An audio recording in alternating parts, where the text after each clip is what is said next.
take a map of Pennsylvania and look at it quickly, a few things will pop out. In the southwest is Pittsburgh, home of the Steelers and French fries on sandwiches. In the south central region is Harrisburg and Hershey.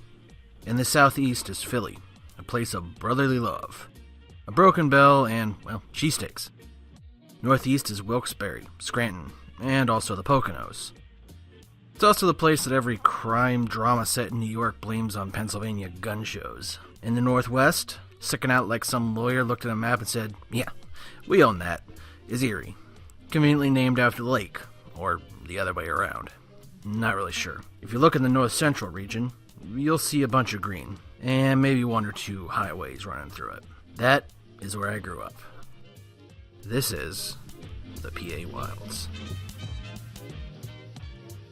When I was growing up, my whole world fit into one valley.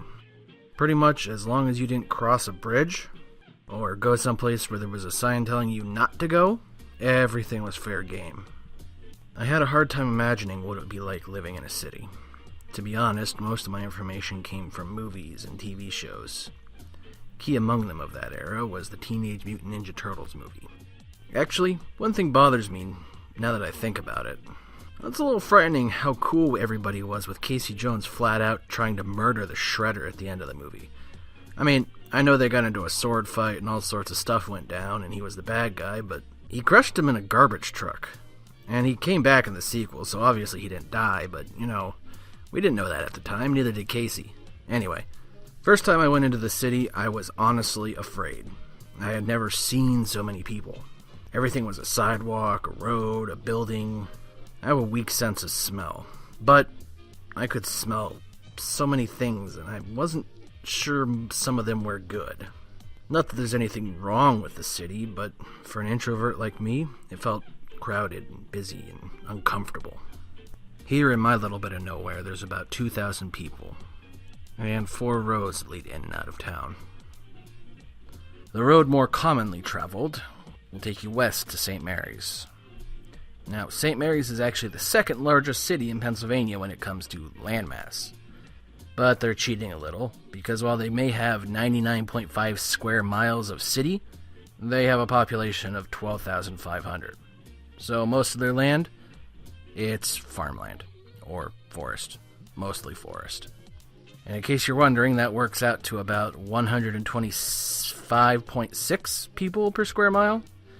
Now, if you compare that to Philadelphia, the largest city in Pennsylvania when it comes to landmass, they have a density of about 11,700 people per square mile.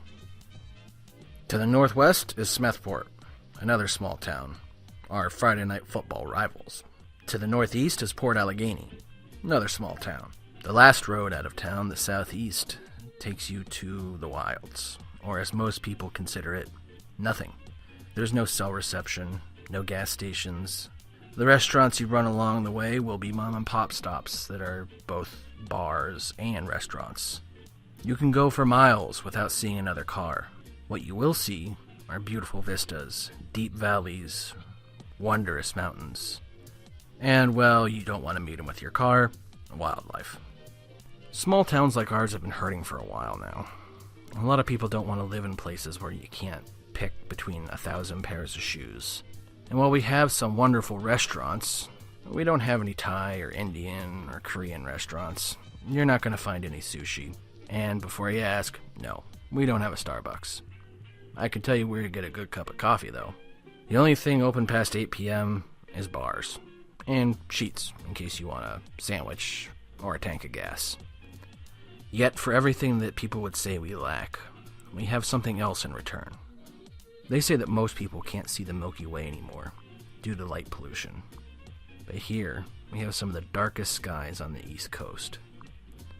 I live inside the town, and on any clear night, I can step out of my front porch and I can see the Milky Way. Going deeper into the wilds, you really get an appreciation for its clarity. Stars that fill the sky in such numbers that you can't even begin to count them. While it's still good practice to lock your doors, if you forget, you can be pretty certain in the morning nothing's going to go missing. My grandparents lived downtown, For over 50 years, they never locked their doors once, and they never had a problem. Now, I'm not saying there isn't crime. There's crime everywhere. People get up to all sorts of things. But everybody tends to know each other. If you look out your window in the middle of the night and you see somebody creeping up through your neighbor's yard, you know who it is, or you know that you don't know who it is.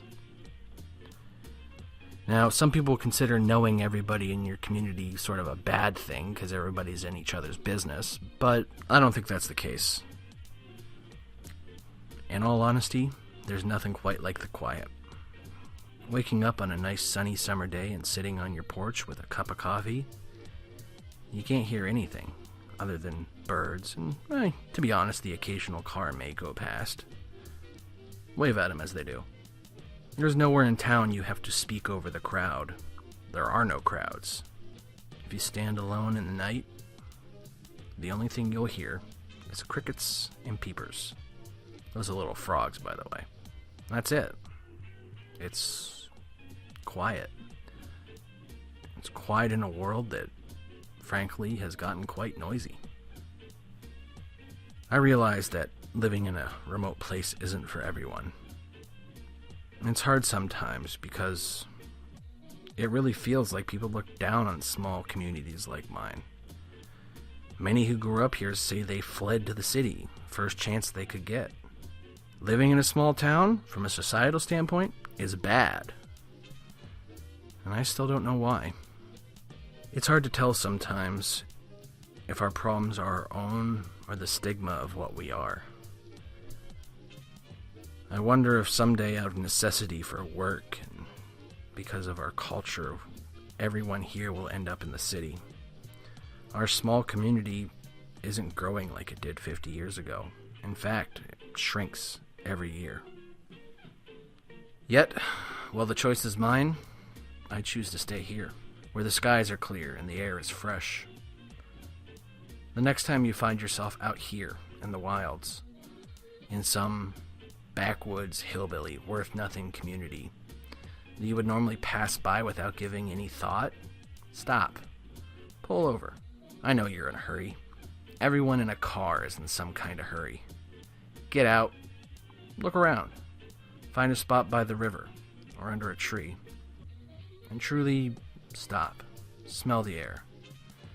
Look at the hills. Smile at the passing stranger. And think about your surroundings. That is my home.